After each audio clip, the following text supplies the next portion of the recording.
I'm Marcy Degman, the Aspiring Gardener, and today we're going to talk about how to improve bad soil for gardening. This area here has had a little bit of digging and a little bit of stuff added, but if you can see, all you have to do is reach in here and you can see that there's a lot of clay. That's not good. So first thing I have to do is think about the texture of the soil, because no matter what I put in here, it's going to need something better than that. So the first thing you want to do is dig around in there. I can take these out and I can kind of replace that soil. So what you want to do is decide just what's going in. In this case, it's going to be a fairly shallow bed, so all I have to really be concerned about is maybe this much.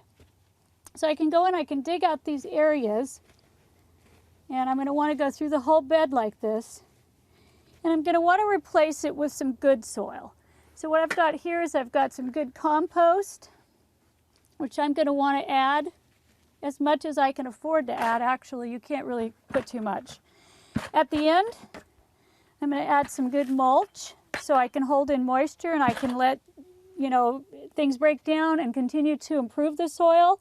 When you have these kind of conditions, this kind of stuff has to be done every year.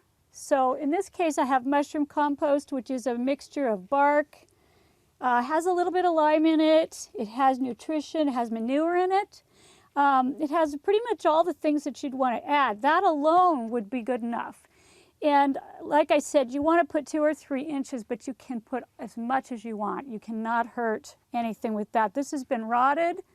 There's nothing hot in there. The other thing you want to do is consider the type of plants that you're going to grow here.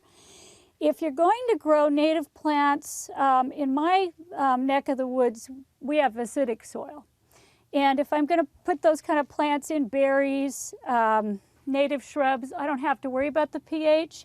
But if you want to grow things like vegetables, certain types of perennials that need to have a more alkaline or neutral soil, you might want to add some lime.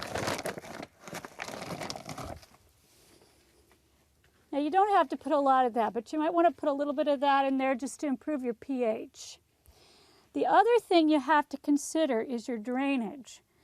This area, right now it's fairly dry because it hasn't gotten into the rain season yet. But when the rain starts to come in, I have a problem right back in this area with a lot of rain just pooling right there. It's a very wet area. So what I'm going to do is I'm going to build this soil up higher so that when that happens, this will get good drainage. So those are the 3 things that you want to consider.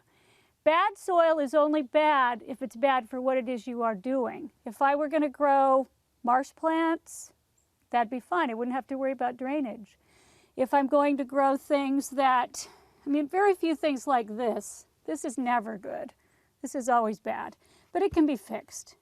So you need to think about what you're going to plant, what the soil is right now, and what you need to add to change it to make bad soil good.